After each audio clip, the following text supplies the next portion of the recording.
I showed you on Friday how Labor figures and plenty in the media had deliberately mischaracterised this picture of Liberal backbencher Bridget Archer after she crossed the floor to side against the government. She's speaking with Treasurer Josh Frydenberg. Now, plenty, like federal Labor Vice President Michelle Myers, suggested Frydenberg was intimidating or bullying towards Archer. But this false smear was soon refuted by Archer herself, tweeting about how Frydenberg was a good and kind friend checking on her welfare. Incredibly, even after all this playing out, all those facts are on the table, the reality of this exchange was there for all to see, of course. But former Liberal MP Julia Banks has written for the 9 entertainment newspapers saying the way Archer was spoken to in a meeting immediately afterwards in the Prime Minister's office was not okay. Banks even called this workplace coercive control, noting it was not connected to physical abuse, as it sometimes is in domestic violence, but it's still an abuse of power. I beg your pardon? This stuff is unhinged. Archer is a grown woman, an adult with agency, an elected official, and it's an abuse of power for the Prime Minister to have a meeting with her, a meeting she attended of her own free will.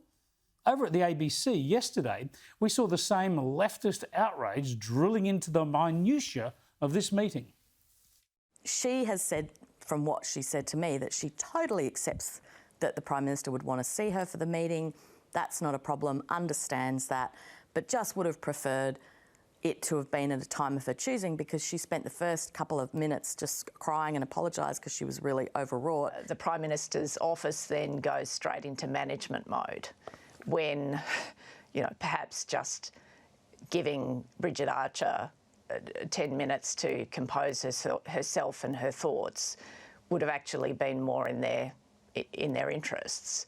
But there is this sort of desire to manage and to shepherd and all of that stuff.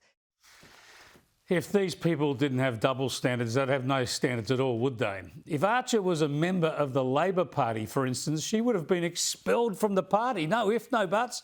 Cross the floor and you're booted and ostracised. Second, if Scott Morrison had not met with Archer after she crossed the floor, we all know these same journalists would be criticising him for failing to meet with her. And thirdly, what about the sexism here? Are female MPs somehow more timid, more delicate, unable to deal with the consequences of their own actions? Is that what these journos are saying? Archer took a bold and strong stand voting against her party.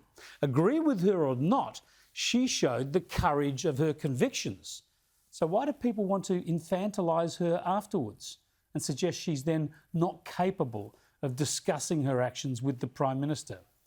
How terribly condescending, how obviously sexist, and just so typical of our media and politics, isn't it? So caught up in their partisan bias, they completely forget about normal standards of responsibility and fairness.